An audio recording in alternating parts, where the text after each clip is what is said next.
Daisy Schultz, who's the head of impact and content for Better Places, and she's going to set out for us the business case of bringing these two agendas together. Daisy, the floor is yours. So thank you for having me. I'm Daisy, and I work as an impact manager for a tour operator called Better Places in the Netherlands. So very briefly about Better Places. This is a social enterprise, and Better Places was founded with the purpose to create a better world through tourism. We offer unique, high-quality travel experiences that are 100% tailor-made by our local travel experts. And in 2018, we became the first travel agent in the Netherlands and Belgium with a B Corp certificate. And this means that we are being acknowledged as a company that is mission-driven and at the same time profitable. So what does this mean, being mission driven? So for us, it means that we operate according to the 3 pillars of sustainable traveling. The first one being support and promote local initiatives. The second one, to lower our CO2 emissions, and to protect, respect, and travel plastic free. So we are very well aware of the negative impact of flying. But we also acknowledge that never flying again is not a sustainable solution either. So the challenge that we have put upon ourselves is to always try to find the balance between the positive and the negative impact of traveling in a destination and to the people and the climate. So the question is, how can we know what kind of impact we are having on the destination if we are not measuring it? Naomi already mentioned this today. So therefore, we have started measuring the impact of each trip that we sell. So we have created a tool in which we can collect all the necessary data that we need to be able to measure the positive and the negative impact of each trip. And all the outcomes are related to our sustainability and our climate goals that we set each year. So a few examples of things that we measure are, for example, the number of homestays and small-scale accommodations that are included in a trip, or the number of local meet the local experiences and excursions, but also the number of days that people spend in a destination. We in the recent years we have made a shift. Towards more focus on our climate impact. So where in the past we were always, it was always about creating jobs and paying fair wages. In recent years, our concerns about our contribution to climate change have risen. And we realized that it would be foolish to continue business as usual because many of our destinations will not be a safe or a pleasant place to visit with, for example, unpredictable weather conditions, natural disasters, many more problems that are caused by global warming. So therefore, we had to ask ourselves, what is our contribution to climate change as a company? And of course, we can talk about local transport, we can talk about putting solar panels on hotels, but the real issue, of course, is the CO2 emissions coming from the flight to and from a destination, even though we are not selling the trip. People book it individually. So just to give you an idea, for a long-haul destination, this accounts for up to 90% of the total emissions of greenhouse gases of a trip. We have created a climate emergency plan in which we have set some goals that are in line with the Tourism Declares a Climate Emergency initiative. So this is a coalition of tourism businesses that declare to take purposeful action to halve the sector emissions by 2030. I think there will be more information about this in the Padlet after the symposium. So the first question, of course, is what can we do about these CO2 emissions? Because we still need this flight to get to a destination. And we cannot expect our clients to take a train to Indonesia or to sail to Peru. So the first thing that comes to mind is carbon offsetting. It's a very simple principle. You emit CO2 with your flight, and you pay someone to avoid or reduce the same amount of CO2 emissions. And this can be done through projects like tree planting or handing out cooking stoves. There are many projects.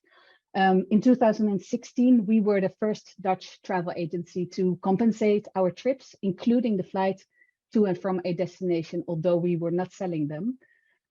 But this year, we have decided to stop carbon offsetting. And you might wonder why. Well, with the knowledge that we have today, we see that CO2 compensation is rather slowing down the change that we need in the industry instead of offering the solution. So study after study have proven that up to 85% of the compensation schemes have failed to live up to their promise. So they simply don't work. In the Netherlands, in the Dutch travel industry, the CO2 compensation is not regulated. So this means that it can become a very slippery slope towards greenwashing. And many tour operators, they are now claiming to offer net zero trips. Even worse, we have seen organizations offering climate positive trips because they compensate more than they produce. So yeah, there's this risk of greenwashing. And at the same time, CO2 compensation gives us as travelers, it gives us the false idea that we can continue business as usual as long as we compensate. Many people do not understand what carbon offsetting actually means, and they believe it is a means to undo the harm. So all in all, CO2 compensation distracts us from the real issue, which is that we need to reduce the number of flights that we are taking. And that is the only way forward if we want to reach the goals that are set in the Paris Agreement. So reduce. This is the key word for us as a company for our future plans. So one of the things that we've been doing is we've been re-evaluating our entire portfolio. So we have shifted our focus from to closer to home destinations within Europe. And whenever possible, we encourage travelers to travel overland by train or by car. And if needed, we help them to plan this trip. And please don't get me wrong, we are not telling people to travel less. We just encourage them to travel different. So, for example, we inspire people to only make a long haul trip every 3 or 4 years, and in the meantime, go for a full alternative within Europe that we are now offering as well for the other years. Amongst many other measures that we have taken, we have also removed domestic flights in destinations that were not absolutely necessary. We have made all our long haul trips last at least 17 days.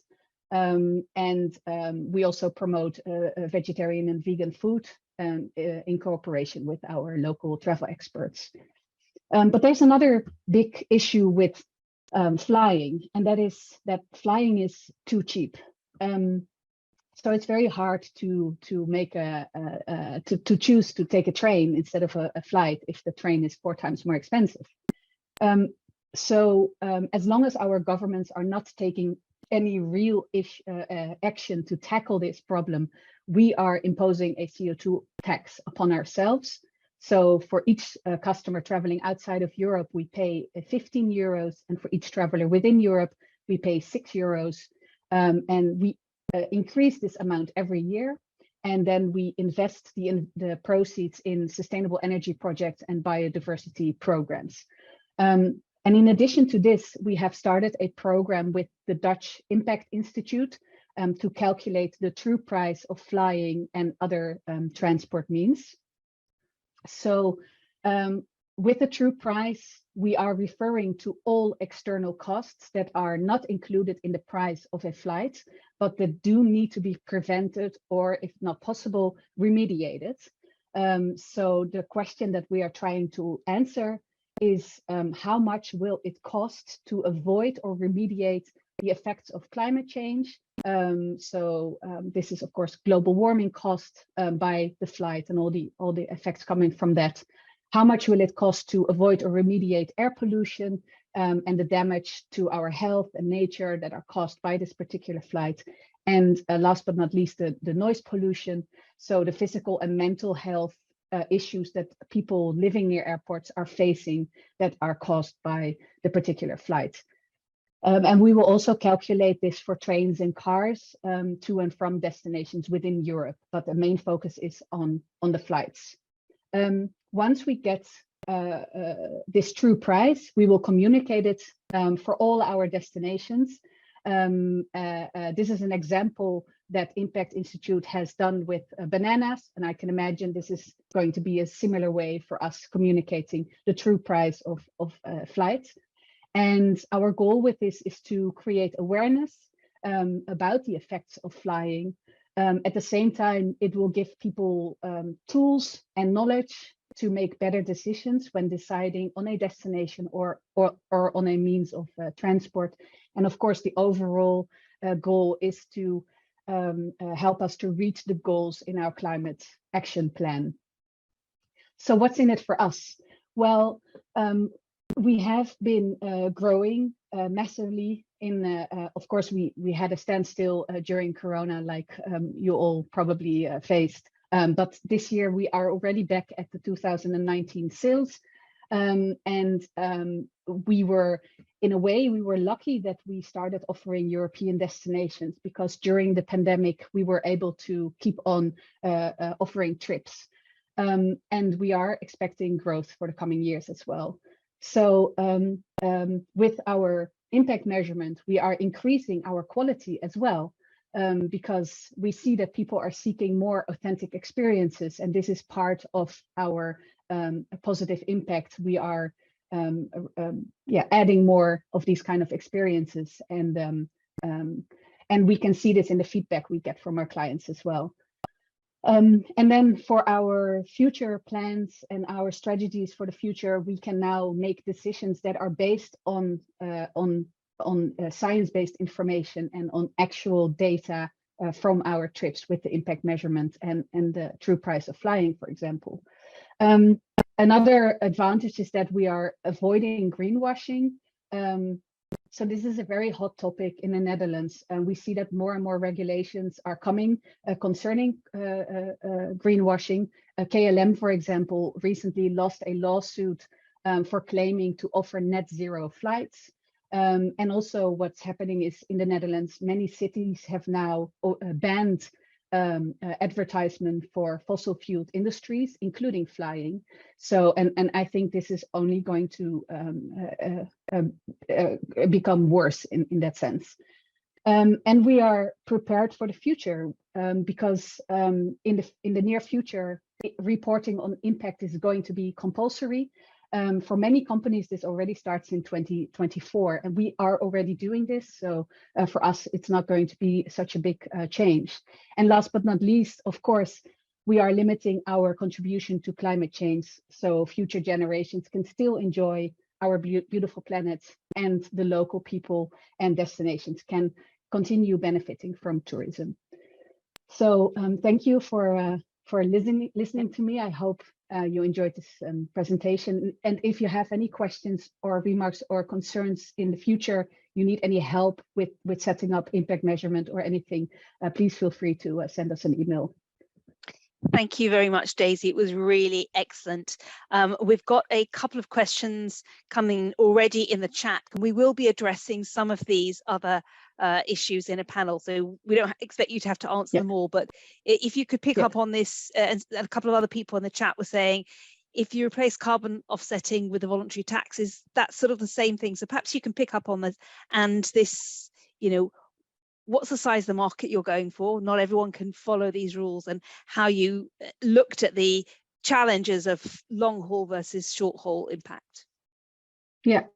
For actually the information that we have on the difference in carbon emissions and the damage done by short haul compared to long haul is completely different to yours. So I'm very curious where you get your information from. I would like to maybe receive some sources if you don't mind, because as far as we know, we have been working together with some universities in the Netherlands and some professors as well about this, where they informed us that actually, of course, the higher the airplane goes, the worse the effects of the carbon emissions are.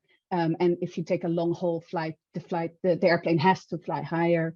So this is one of the reasons why the long haul, of course, is going to be having a bigger effect. And then in the total amount of CO2 emissions, if you fly from the Netherlands to Croatia, or if you fly from the Netherlands to Thailand, of course, the total amount is going to be such a big difference. So we therefore believe that it is better to if you do have to fly, to take a shorter flight than a longer flight.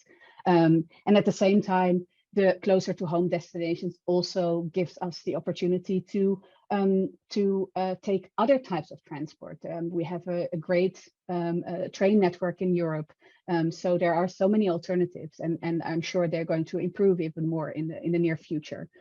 So that's also a reason to focus more on short haul holidays. And the other question, just remind me. Yes, was about the, I mean, you stopped doing CO2 offsets and you explained why, and then you've talked about having a voluntary CO2 tax, and people wanted to say, you know, how is that different, or is it just to do with this issue of SAFs, the sustainable aviation fuels?